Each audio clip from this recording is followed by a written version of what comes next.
نہیں ہوا. سنتے ہیں ابو بکر کیا کہتے ہیں.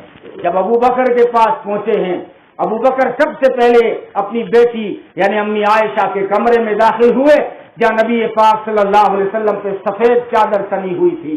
سب سے پہلے چادر چہرے سے اٹھائی اور کہا طبت حیا و میتا بأبی انت و امی، میرے ماں باپ پر قربان، طبت حیا و میتا، محمد صلی اللہ علیہ وسلم تو کتنا حسین ہے، موت بھی تیرا کچھ نہیں بگاڑ سکی، تو موت سے پہلے بھی حسین تھا.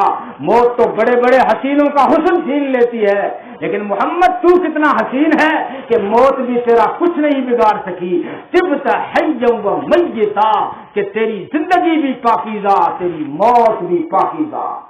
اور پھر کہا انقطع لموتک ما لم ينقطع لموت احد من الانبیاء من النبوہ، میرے آقا تیرے انتقال پر ایک چیز ختم ہو گئی جو کسی کے انتقال پر وہ چیز ختم نہیں ہوئی، کسی پیغمبر اور نبی اور رسول کی موت پر بھی وہ چیز ختم نہیں ہوئی.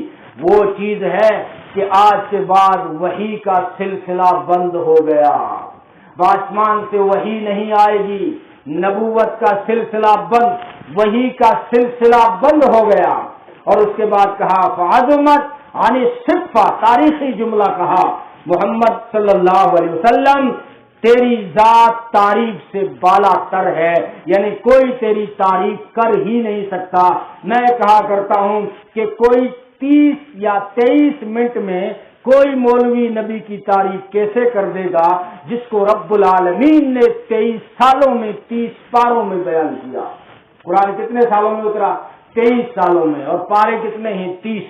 قرآن کیا ہے؟ امی عائشہ سے صحابہ نے پوچھا نبی کی سیرت، نبی کی صورت، نبی کا کردار، نبی کا کیریئر، نبی کے کریکٹر، نبی کے اخلاق، نبی کی رفتار، نبی کی گفتار، نبی کی صفات، نبی کی ذات ہمیں بتا، نبی کی بات. تو کہنے لگی قرآن نہیں پڑھتے.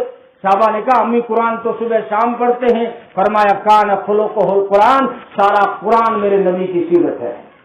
قرآن میں جتنے بھی حروف ہیں یہ میرے نبی کی سیرت کے پروف ہیں. اگر غور سے پڑھو، نبی کا چہرہ قرآن بولے گا والضحیٰ، نبی کی زلفیں قرآن بولے گا واللیل، نبی کا سینہ قرآن بولے گا الم نشرح لک صدرک، نبی کی پشت قرآن بولے گا الذی انقض ظہرک، نبی کی شان قرآن بولے گا ورفعنا لک ذکرک، نبی کی آنکھیں قرآن بولے گا ما زاغ البصر، نبی کا زمانہ قرآن بولے گا والعصر، نبی کا خزانہ قرآن بولے گا انا اعطیناک الکوثر. جتنے بھی قرآن کے حروف ہیں یہ میرے نبی کی